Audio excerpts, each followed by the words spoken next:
Todo mundo sabe disso desde sempre. Ouvistes o que foi dito, não matarás. E quem matar estará sujeito a julgamento. Lá nas leis de Hammurabi, o cara que matasse ia morrer. Era olho por olho, dente por dente. Semelhantemente à lei de Moisés, que era olho por olho, dente por dente. Matou, vai morrer. Variava o modo da morte, mas a morte era certa como julgamento. Ouvistes isso? Porém, é uma adversativa. Dou um passo para além disso. Isso é o mínimo. Isso é o básico. Isso é a escolaridade humana mais primitiva possível. É claro que não é para matar ninguém. É óbvio que não é para matar ninguém. Mas o evangelho do reino de Deus vai para além de não matar apenas, de não tirar a vida, de não esfaquear, de não dar tiro, de não liquidar com a continuidade da existência física do próximo. Está para além disso. O evangelho do reino de Deus, segundo Jesus, que é isso que excede a justiça da religião, ensina muito mais do que isso. Eu, porém, vos digo que que qualquer pessoa, que sem motivo, sem razão nenhuma, decidir se irá, achar que é um direito seu viver irado, é um direito seu antipatizar dos outros, do próximo, de graça. Não, eu só não gosto dela, dele. Aí você pergunta, mas que mal ele ou ela te fizeram? O cara diz, nenhum, nunca. Eu só não gosto. Não vou com os cornos. Na realidade, eu odeio. Aí você tenta dissuadir essa pessoa dizendo que é isso. Eu tenho direito de não gostar e eu já vi gente. Mas nunca ninguém me impressionou, nem entre os assassinos de Bangu 1, durante os 3 anos em que eu os visitava no mínimo uma vez por semana e todos abriam o coração comigo.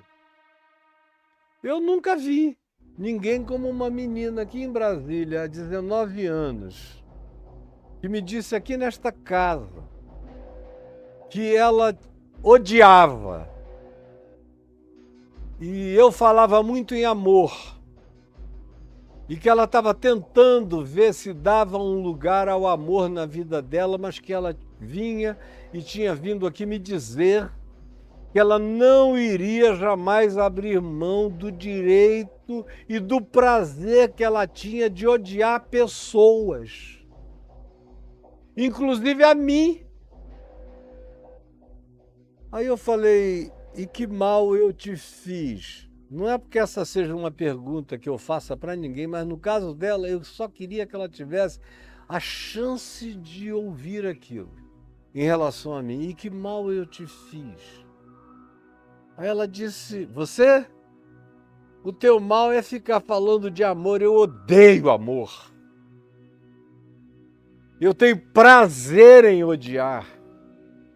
E você quer que eu abra mão do meu maior prazer na vida, que é ter raiva, que é manter a minha ira acesa.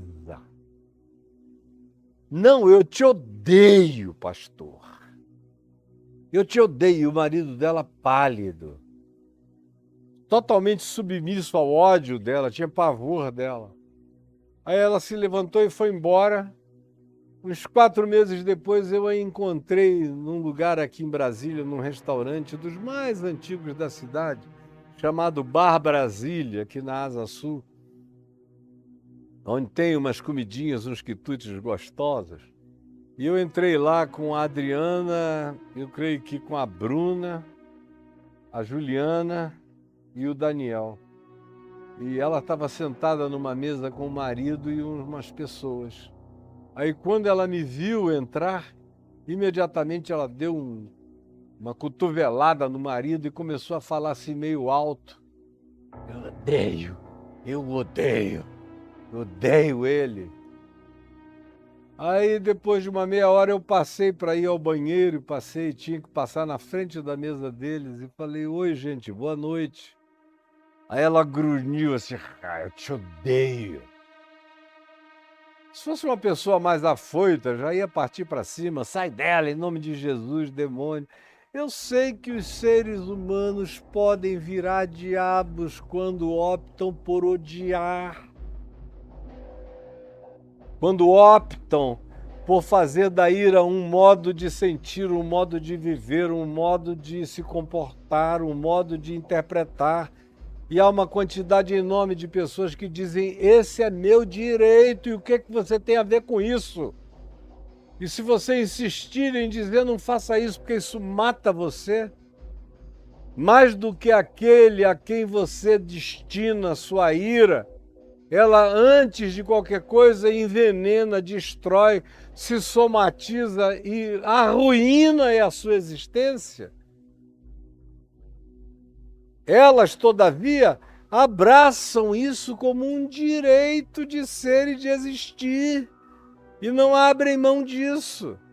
E vem Jesus e toca nessa situação profundamente diabolizada e diabolizante na existência humana, na condição da interioridade humana. Essa possibilidade de que alguém sem motivo, sem razão, sem agressão, sem humilhação, sem ter sido atingido por nada, simplesmente diga, não gosto, odeio.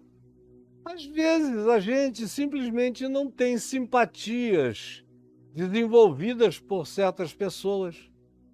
A gente, às vezes, encontra dissonâncias tão grandes entre o nosso espírito e a frequência, a energia do espírito dos outros, que nunca é possível uma comunhão.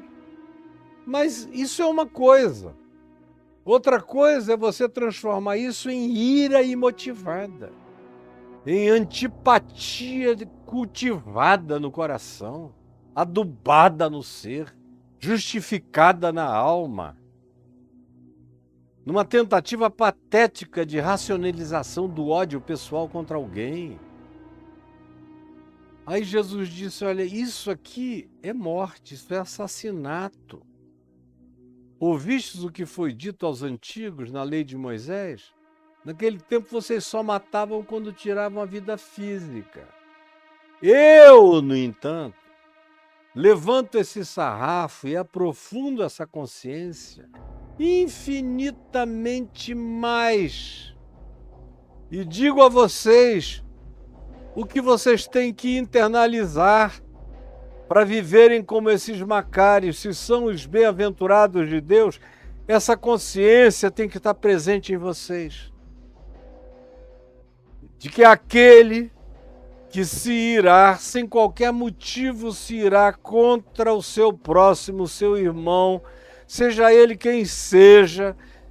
Irmão aqui não tem nada a ver com quem frequenta a tua religião, tua congregação, teu grupo de afinidades de crenças e crédulos, não.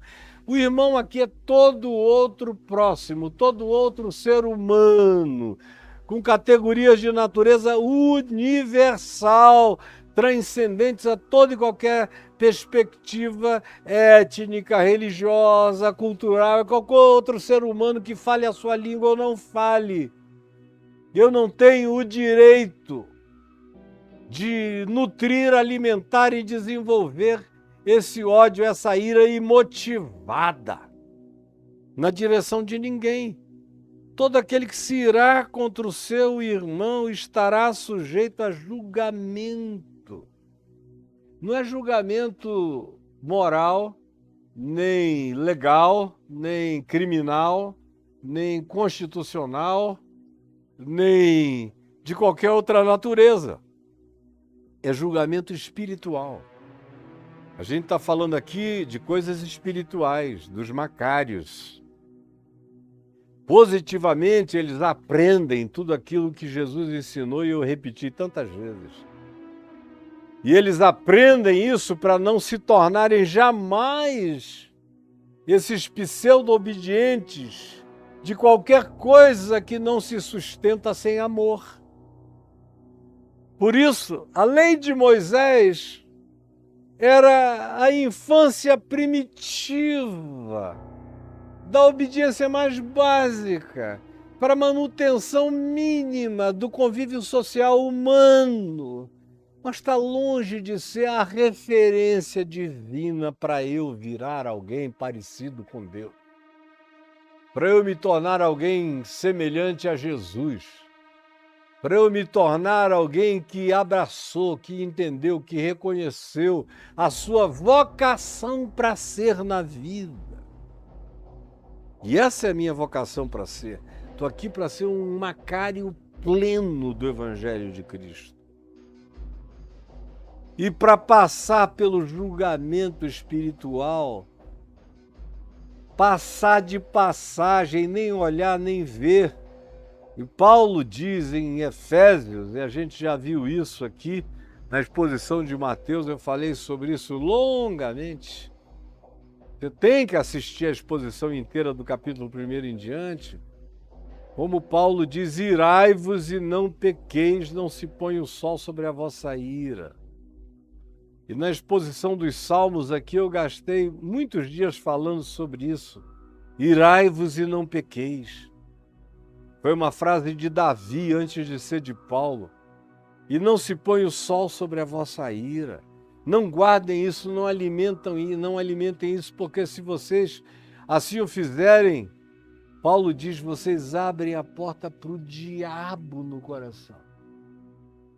A ira guardada, sobre a qual a gente dorme, que a gente diz que é direito de ser, que é uma condição sua, da qual você não quer abrir mão por nenhuma razão nessa vida, embora não tenha havido nem na primeira instância qualquer razão para você se irar contra ninguém, mas você fez isso por deliberação da maldade do seu coração e das suas antipatias seletivas. Você abre um portão do inferno na alma quando você guarda isso. E você recebe julgamento. Você já começa a existir sob juízo. Juízo espiritual de todos os níveis. Juízo de punições espirituais. Abre a porta para o mal na interioridade. Começa a ser açoitado. E começa a ser julgado. E a sentença pode atingir seu corpo, somatizando-se em enfermidades muitas vezes incuráveis em você, pode atingir a sua alma, produzindo transtornos os mais variados que vão adoecer a sua psique, que pode adoecer a sua mente como um todo. Vão adoecer com certeza o seu comportamento, a sua existência.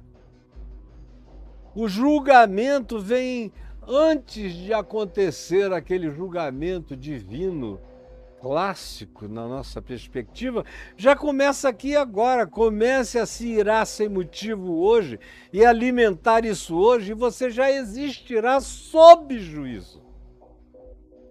Já abre a porta para o diabo, já muda a chave para um outro senhor.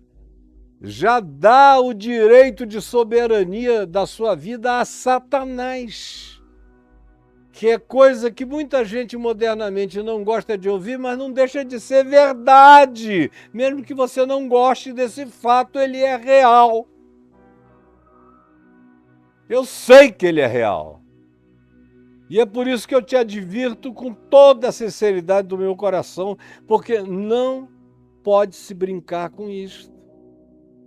O julgamento chega e você morre, adoece, fica transtornado, vira um Saul, e que ficou com inveja de Davi, e desenvolveu uma ira. Quanto mais bem Davi fazia a ele, mais ódio ele tinha de Davi. Eu já experimentei isso na minha vida milhares de vezes, de tentar só fazer o bem, fazer o bem, fazer o bem, fazer o bem. E não é uma coisa que eu tento, eu sei que na graça de Deus é uma coisa que eu faço. Mas há pessoas em relação às quais, tanto mais quanto você faça, mais elas te odeiam, mais elas te abominam, mais raiva de ela tem. Porque parece que a sua bondade traz a lume, traz a luz, ressalta a incapacidade dela de ter qualquer vínculo com aquilo que é bom. Deixa claro para elas que elas só se identificam com aquilo que é mal. E aí elas passam a te odiar por causa do bem que você encarna. E aí tem uma quantidade imensa de ódios que são projetados para cima de você, e eu os conheço muito bem na minha vida. E sei quem são essas pessoas. Sofro por elas, mas sei que tanto mais quanto você as abençoe e faça bem a elas, mais elas vão te querer mal, embora muitas vezes elas sejam hipócritas, mas todas as chances que elas têm de fazer algum tipo de maldade contra a sua vida, elas farão. E a gente deve saber que a existência acontece também com gente assim e, sobretudo, para todo lado, com pessoas que carregam essa natureza e esse espírito. Aí prossegue Jesus e diz, olha, Moisés disse que era só para não matar, enfiar a espada. Eu estou dizendo, tomem cuidado, porque muito antes de haver morte física, a gente mata pessoas todo dia na subjetividade, com as nossas iras motivadas, com as nossas antipatias bem guardadas, antipatias de estimação, das quais a gente não abre mão. Isso é horroroso. Cuidado com o julgamento. Você morre antes da hora por causa daquilo que você alimenta. É como um contágio de natureza radioativa, dos piores sentimentos e emanações de morte dentro do seu coração. Ouvistes o que foi dito por Moisés e por qualquer outro que o tenha precedido na antiguidade ou depois dele. Não matarás. Isso é o óbvio.